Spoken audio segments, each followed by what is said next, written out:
ఇక్కడ రాత్రిపూట ఒక ట్యాంకర్లో ఇండస్ట్రియల్ వేస్ట్ దాన్ని తీసుకొచ్చి ఇక్కడ మూసేసినటువంటి ఒక రొయ్యల ప్రాసెసింగ్ యూనిట్లో లారీని ఉంచి దాంట్లో నుంచి ఒక పైపు పక్కన ఉన్నటువంటి కాలువలోకి కనెక్షన్ ఇచ్చి ఈ ఇండస్ట్రియల్ వేస్ట్ ఏదైతే తీసుకొచ్చాడో పాయిజనస్ దాంట్లో వదలడం జరుగుతుంది. రాత్రి దీన్ని అంతా చూసిన తర్వాత స్థానికులు దాన్ని ఆఫ్ చేయటం, మాకు కూడా చెప్పడం, మేము ఇమీడియట్గా రెస్పాండ్ అయ్యి నా సిబ్బందిని కూడా నేను పంపడం జరిగింది. 1 గంటకు నాకు ఫోన్ వచ్చింది. నేను ఇమీడియట్గా రిసీవ్ చేసుకుని మన నైట్ ఇన్ఛార్జిని పంపించడం జరిగింది. లారీ ఇక్కడే ఉంది, తాళాలు అయ్యి మేము హ్యాండ్ ఓవర్ చేసుకున్నాం. ఆ విధంగా జరిగింది.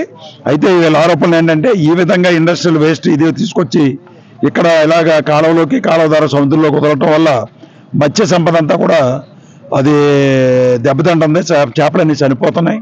ఇటీవల చాలా ఈ చేప పిల్లలన్నింటినీ కూడా మత్స్య సంపదను పెంచడానికి సముద్రంలోకి వదలడం జరిగింది. ఈ విధంగా ఈ వేస్ట్ ఇండస్ట్రియల్ వేస్ట్ అంతా వచ్చి